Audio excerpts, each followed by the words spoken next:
Ahora somos Irati y Lierni del colectivo Negeak, somos un colectivo feminista de jóvenes, mujeres boyeras, trans, un poco intentamos abarcar un poco todo. Y bueno, tú eres Irantxu Varela, por lo que nos han dicho, ¿no? Y nos gustaría un poco que te presentases de quién eres y nosotras te conocemos, pero igual hay gente que todavía no sabe quién es. Sí, hay mucha, pero bueno. Bueno, yo soy Irantxu Varela, soy periodista y feminista y en proceso de euskaldunización, el más largo de Euskal Herria, pero algún día culminará y podré comunicar en euskera. Y bueno, pues me dedico a la propaganda feminista, básicamente, feminista radical. Eso lo tengo muy claro.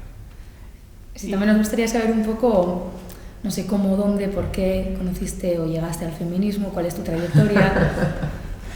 Ya, es que esa pregunta ya me la han hecho alguna vez y no tengo una respuesta concreta en plan de titular, porque yo una vez le decía a una compañera, Danele, cuando me entrevistó para la guía, le decía que yo creo que el feminismo puede ser innato, porque yo me acuerdo cuando era chiqui viendo las pelis de vaqueros, me acuerdo que se caía la chica todo el rato y era como la que siempre, el vaquero era el que solucionaba todo y era la que entorpecía y no me gustaba.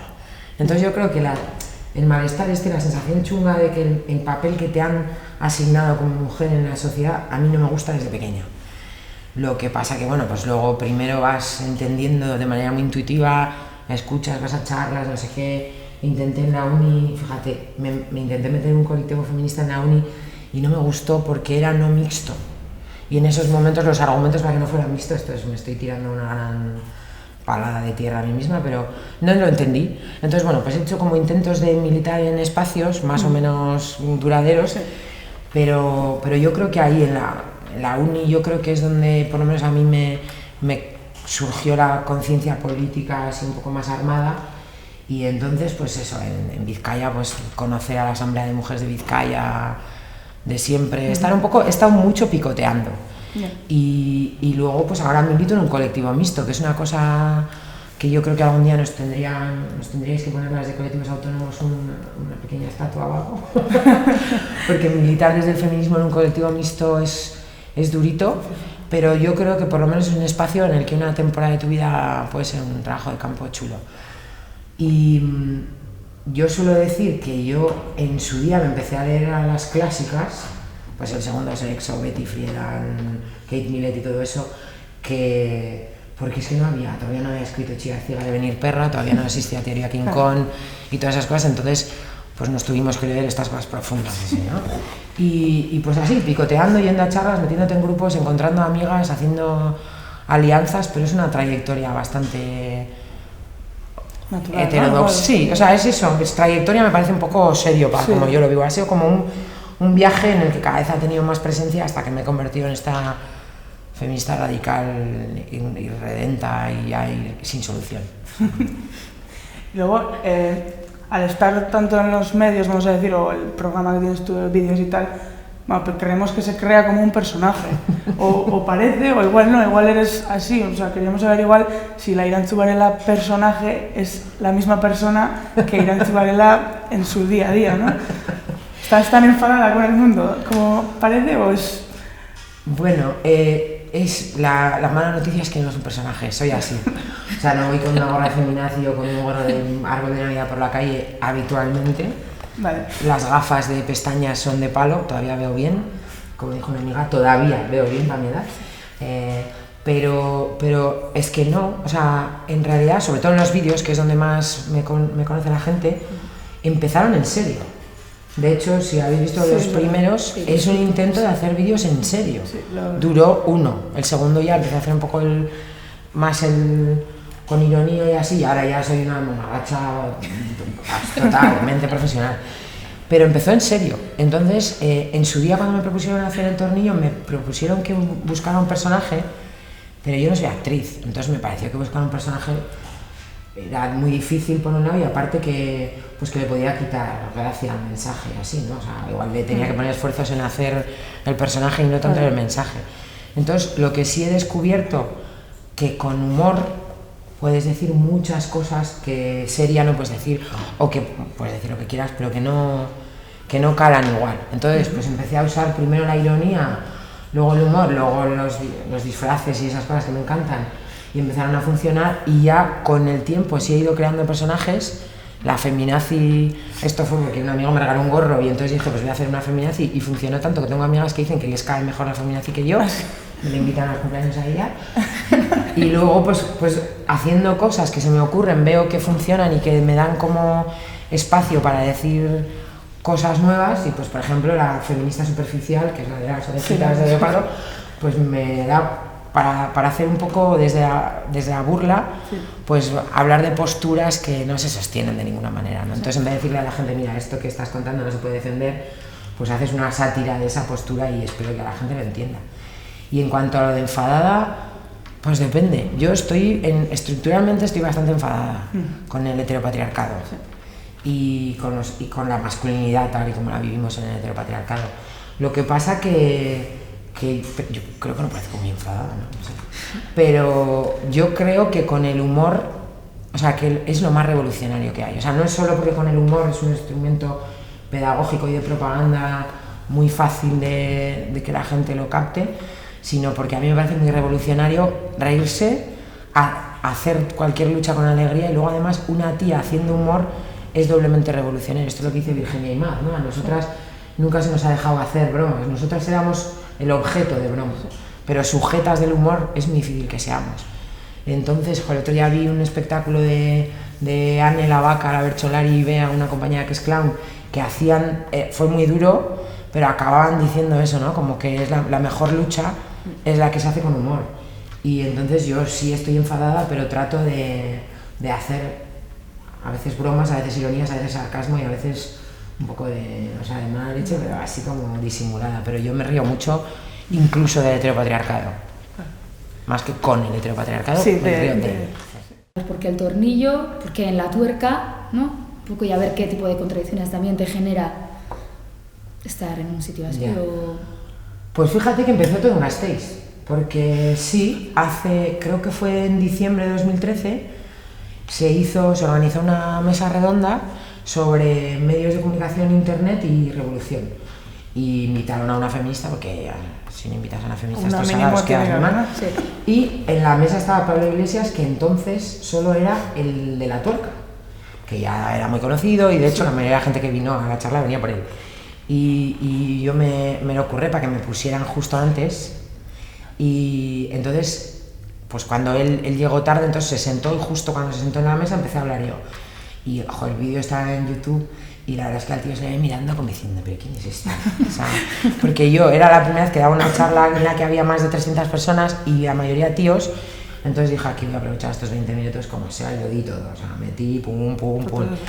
Y pues a este hombre, bueno, pues funcionó mucho la charla, pero a este hombre le hice mucha gracia, y me propuso, ¿te animas a hacer un microespacio feminista en la tuerca? Y claro, yo le dije, bueno, te voy a responder como debería responderte, me lo voy a pensar, pero le dije, ¡mentira! ¡Claro que me animo!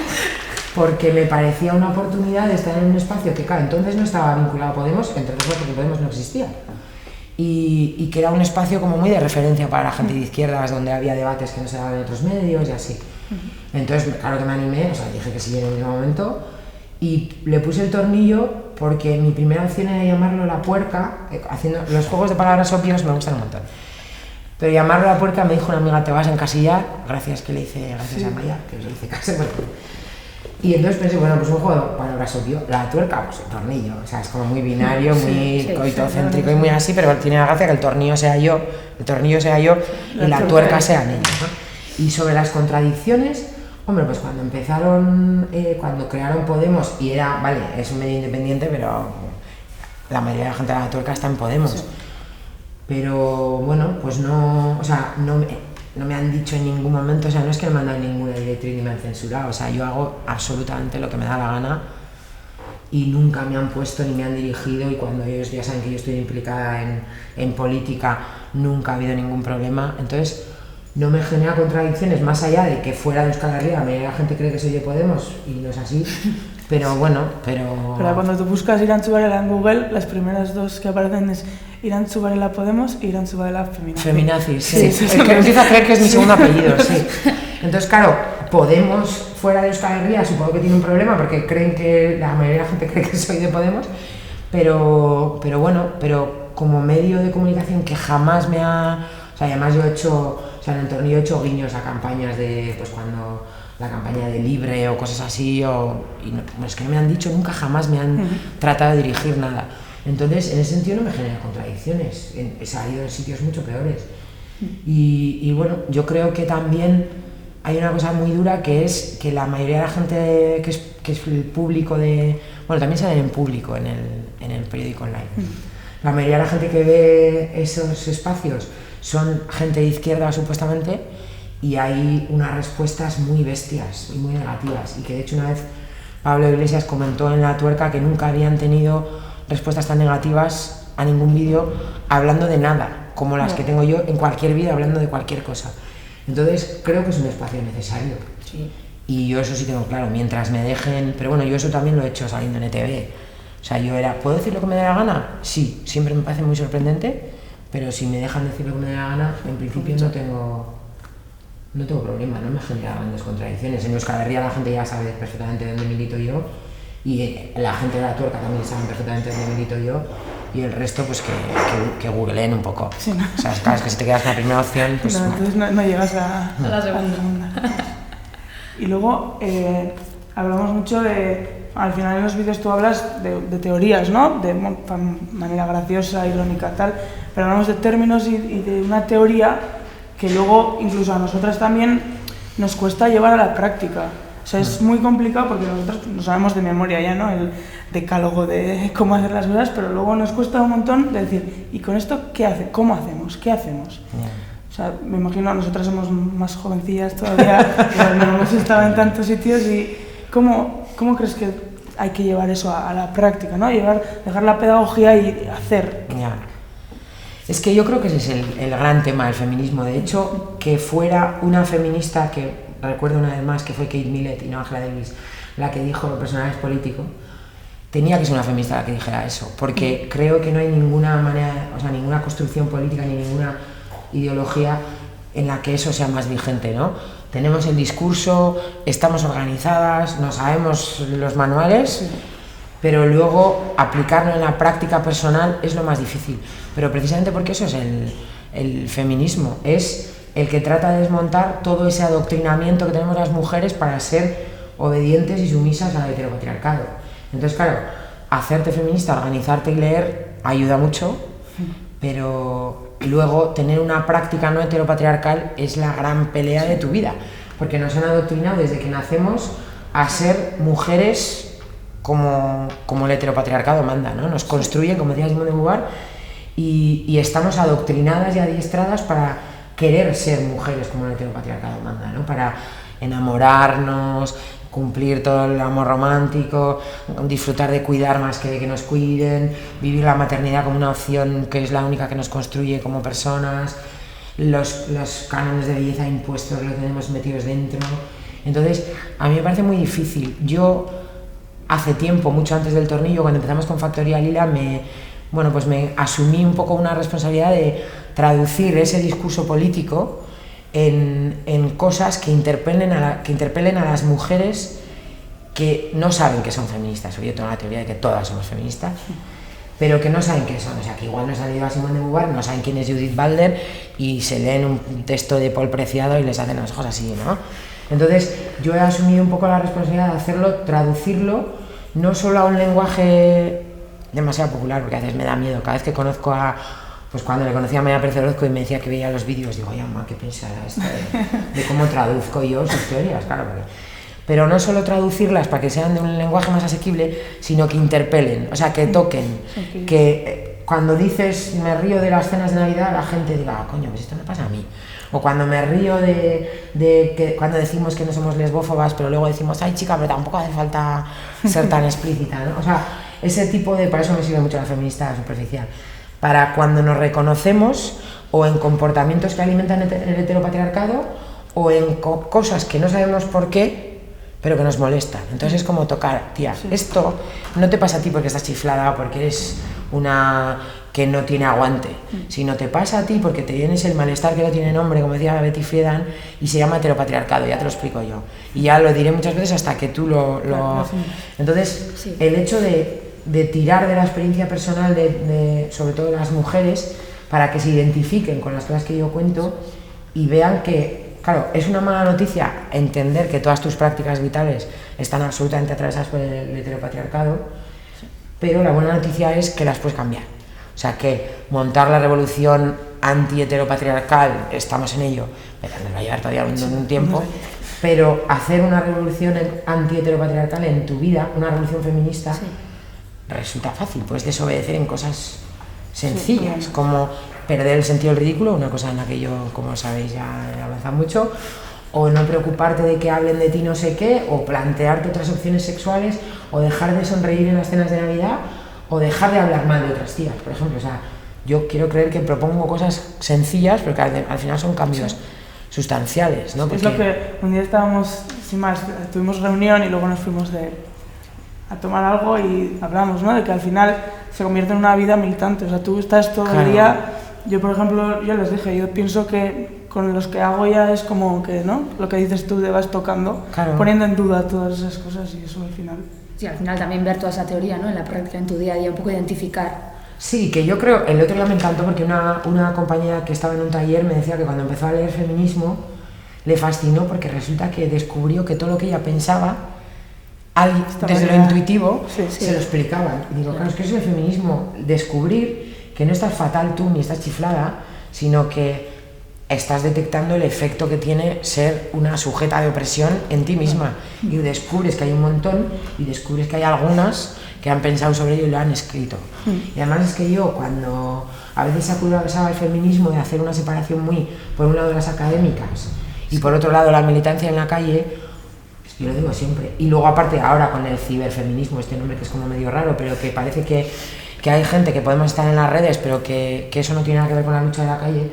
Digo, es que yo no podría hacer ni un solo de los tornillos que he hecho si no existiera Simone de Beauvoir, Judith Butler, Amaya Pérez Orozco, todas. O sea, si todas las que están pensando no hubieran pensado todo eso, yo no hubiera llegado a esas conclusiones ni loca. Y luego que la lucha, la militancia feminista es la que te hace eso, el traducirlo a tu vida y ver que hay otras que están igual y que no es una sensación intuitiva, es una pulsión de ser libre, que fíjate que tampoco es para tanto. No debería, por lo menos. Y un poco también la duda o el consejo que te queremos pedir es cómo hacer como feministas, ¿no? Para que nuestra presencia, nuestro mensaje sea, tanto en las redes sociales como en la comunicación en general, esté más presente o... Sí, entrar, ¿no? En los medios de comunicación. ¿Qué consejo nos darías o qué herramientas nos sugieres? Yo creo que con esto tenemos un reto, las feministas, porque a todas las mujeres nos han enseñado a estar calladas.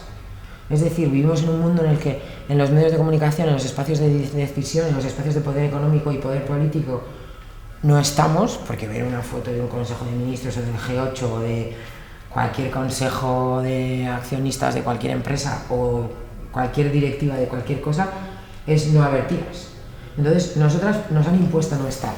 Y luego nos han impuesto, cuando estemos, estar pocas, en segunda fila y calladitas. Y nos lo hemos creído.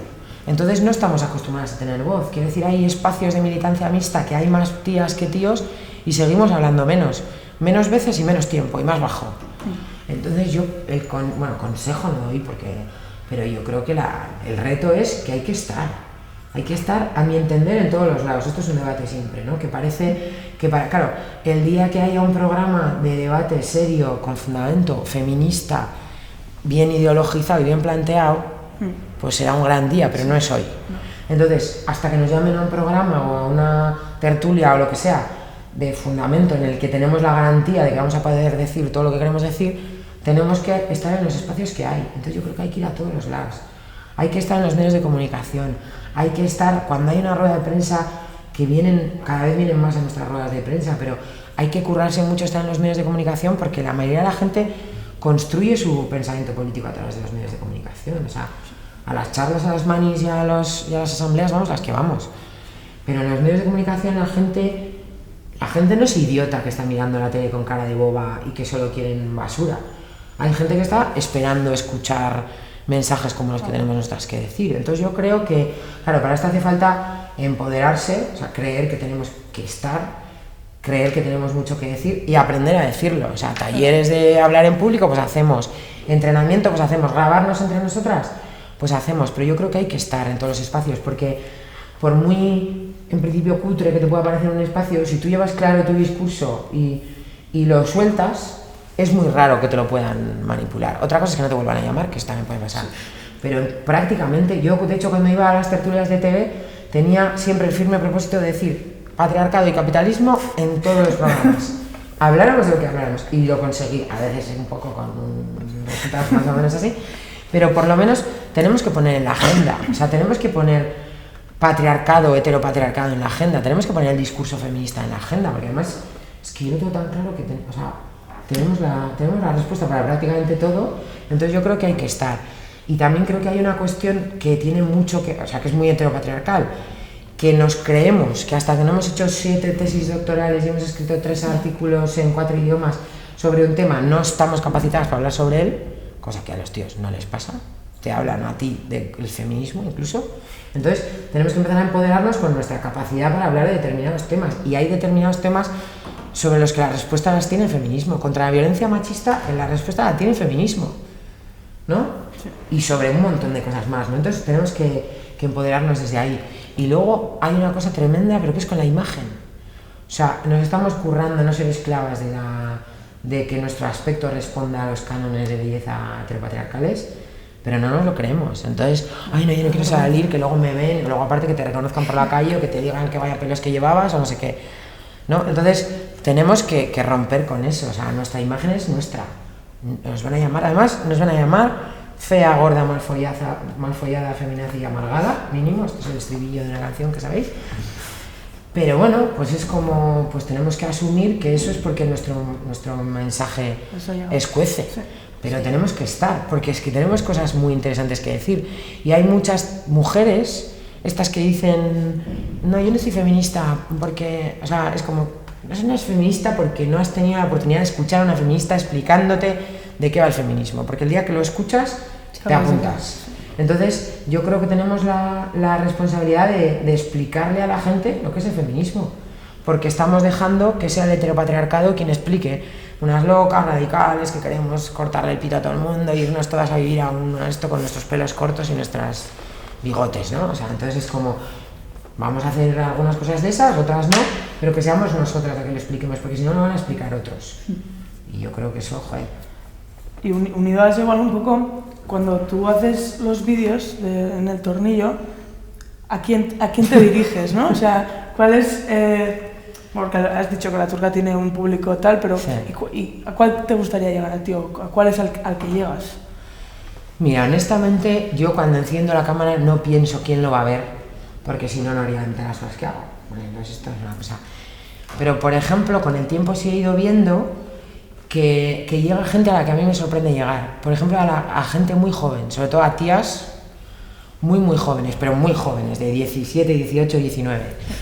Que yo digo, me sorprende, porque me cuesta pensar que las claves desde las que yo hablo, incluso la experiencia vital de una chavala de 19 años, en algunas cosas no tiene nada que ver con la mía, en otras sí. O sea, a todas nos agreden por la calle, a todas todas hemos tenido experiencias desde la heterosexualidad muy chungas y muy violentas.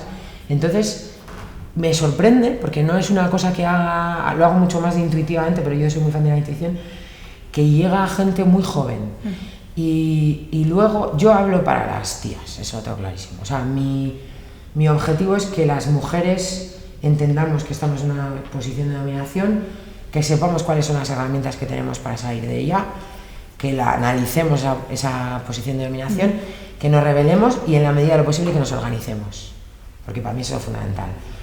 Pero también sé que necesitamos aliados, por lo menos hombres que analicen sus propias prácticas personales y las cambien. Quiero decir, yo no necesito tíos que me sujeten la pancarta, ni que me escriban los manifiestos, ni que me cojan el megáfono. Ya, para eso ya estamos nosotras. Sí. Ni que hagan teorías, ni que nos expliquen lo que es la dominación heteropatriarcal, porque no saben lo que es, entre otras cosas. Pero sí necesitamos que haya hombres que renuncien a la masculinidad hegemónica, pero que no renuncien de boquilla, porque ahora ser machista es muy políticamente incorrecto. Entonces cada vez te encuentras a más hombres que dicen, no, si yo soy feminista, pero, que yo digo, pero mal. O sea, cuando es feminista, pero mal. Y de hecho había una tuitera que decía que este año en Halloween se iba a disfrazar de aliado del feminismo, que es la cosa que más miedo da del mundo, ¿no? Pero, para tanto no. Pero quiero decir, yo lo que pediría, o sea, a lo que me gustaría contribuir es a que haya hombres que se cuestionen sus prácticas personales en su día a día. Porque así como nosotros tenemos que pensar que lo personal es político, yo creo que los hombres se tienen que cuestionar que lo político es personal. O sea, que si tú tienes un discurso político y eres de izquierdas y anticapitalista y abertzale y ecologista y vegano y antiimperialista y antiopresión en general, es que tienes que ser antipatriarcal. Y ser antipatriarcal significa dejar de comportarte como una persona que tiene privilegios, porque los privilegios siempre se tienen a costa de los derechos de alguien. Y luego, si eres un tío heterosexual en este sistema heteropatriarcal, te tienes que mirar mucho, creo que te tienes que mirar cómo militas, cómo tratas con las mujeres, o sea, cómo tratas a las mujeres con las que militas, cómo vives si son compañeras de militancia de verdad, y si eres heterosexual te tienes que mirar cómo te relacionas con las mujeres, ¿no? En la intimidad, en el sexo, en el amor, en la seducción, en el ligoteo, en el respetarlas como sujetas políticas y de deseo, que saben lo que quieren y lo que no, independientemente de lo que tú desees. O sea, yo me gusta de vez en cuando lanzar, ya sé que a veces lo hago de una manera un poco agresiva y que es difícil recogerlo de una manera pedagógica, pero es que yo con las que necesito ser pedagógica es con las mujeres y con las tías y con las chavalas. Los hombres que se hagan, o sea, que hay un montón de páginas y eso, que lean y tal, yo si quieren hablamos y tal, pero ya para explicar ahora lo que es el machismo, lo que es el heteropatriarcado, y si el machismo no contra el feminismo, pero al revés, yo no estoy ya para esto. Entonces y si quieres ser feminista, que me lo creo, pero hazlo desde una posición que asumas que tú no eres el sujeto político de esta lucha, que de hecho tú eres el sujeto opresor de esta lucha. Es lo que hago yo cuando las feministas negras me leen la cartilla, digo, pues me callo y os escucho. Entonces, ¿quieres ser feminista? Escúchanos, habla poco, escúchanos mucho y cuestiónate tus prácticas, que de las nuestras ya estamos nosotros en ellas, ¿eh? Y luego, bueno, ya para acabar un poco, has venido hoy un poco a presentar el documental, ¿no? No solo duelen los golpes. Y un poco, no sé, esta idea de dónde viene o el título también, ¿por qué? No sé, háblanos un poco. Bueno, el documental, el No solo duelen los golpes, es el monólogo de Pamela Palenciano, persona a la que tengo muchas ganas de ver en directo porque he visto el monólogo en YouTube. El documental se llama Él nunca me pegó porque, bueno, pues porque al final creo que casi todas llegamos al feminismo por experiencias vitales, ¿no? Que te despiertan pues las ganas de hacer algo. Entonces, pues bueno, yo he trabajado mucho en talleres sobre amor romántico y violencia contra las mujeres. Y resulta que, pues bueno, el año pasado salió una cifra de la Organización Mundial de la Salud que explica que la mitad de las mujeres asesinadas en el mundo las mata su pareja o expareja hombre. Por lo tanto, está muy claro que tenemos un problema con cómo relacionamos, o sea, con el amor y la violencia en nuestro sistema heteropatriarcal y en el mundo entero. Porque esto no es solo en Pakistán o en no sé dónde, ¿no? Esto pasa aquí también. Entonces, tratando de identificar cómo puede ser que vivamos lo que se supone que tiene que ser una historia de cuidado, proyecto común, amor y respeto mutuo, cómo puede ser que sea la razón por la que asesinan a la mitad de las mujeres asesinadas, que esto es muy duro, ¿no? Que tenemos todas miedo a andar solas por la noche ya que nos haga un desconocido o a ver quién se mete en el ascensor y luego resulta que la mitad de probabilidades que tienes de que te mate es tu pareja, hombre, es como durito. Entonces, pues empezando a tratar de pensar sobre esto y así, a replantearme incluso mi propia experiencia vital, empezando a hablar con amigas, que yo todo normalmente siempre salía hablando con amigas y sobre todo de potes con amigas. Y empezando a hablar con amigas y viendo cuántas tías tenemos relatos de vivencias heterosexuales que implican violencia. Y otra casualidad, un día subiendo al monte hablé con un chico que acaba de conocer que me contó que le habían torturado en dos cuerpos policiales diferentes, que uno le había matado a palos y que los otros no le habían tocado, y que él, que es médico, tenía claro que de los palos se había recuperado después de muchos meses, pero que de lo psicológico no se iba a recuperar. Pues me empezaron a juntar ahí cables y dije, tenemos que hacer algo con la violencia psicológica.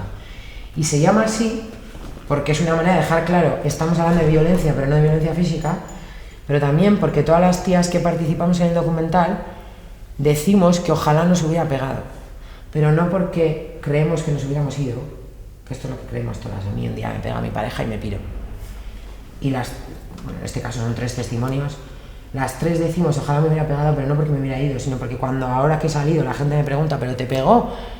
Y si le dices no, la gente hace bueno, no te pegó. O sea, y sin embargo, el decir no, pero si os pudiera contar hasta qué punto te puede destrozar la vida y la autoestima y incluso físicamente a alguien sin tocarte un pelo, pues entonces es un poco eso, el dejar muy claro que la violencia psicológica es mucho más habitual de lo que parece, es mucho más difícil de detectar, porque además tenemos la manera en la que construimos la masculinidad dentro del heteropatriarcado.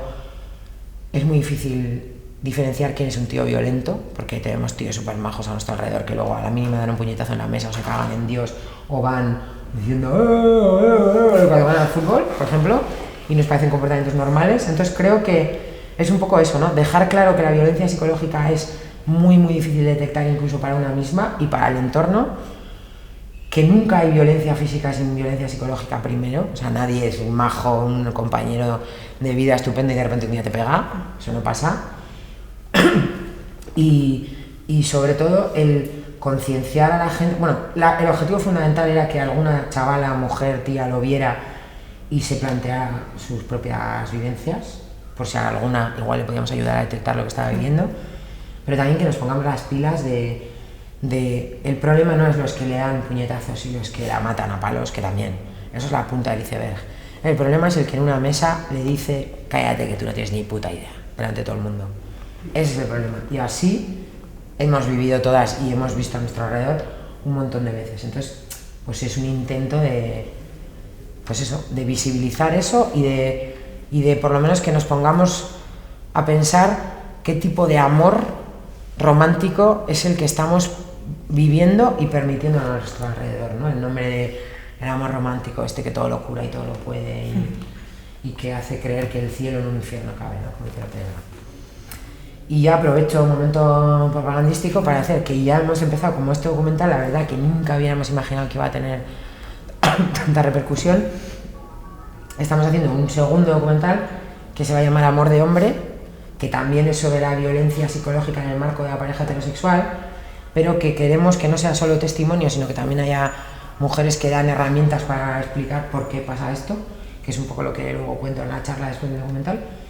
Y bueno, que esto ya vamos a hacer a lo grande, en plan largo, ¿no? Y vamos a hacer un crowdfunding, es que ya os pedimos dinero para hacerlo. Pero lo que nos ha quedado muy claro es que es un tema que interesa un montón. O sea, todos los pases que hemos hecho en cualquier sitio estaban petados, sobre todo de chavalas muy jóvenes, y todas, después de cada pase, se acercan un par de chavalas o 3 o muchas más a contar que tienen una amiga o que les ha pasado, o que su hermana, o que su hija, o que su... O sea, que esto está mucho más ahí y es una cosa de la que no se habla. Entonces, pues yo me alegro un montón porque pensábamos hacer una cosa que tuviera un recorrido mínimo, pero la verdad es que o sea, el objetivo de llegar a la gente creo que lo hemos cumplido. Quieres darme amor y darme tu cariño, pero eso lo has hecho, el que habla es tu falo. No creo en el amor de ningún ser humano. Métete tu cariño en el culo, métete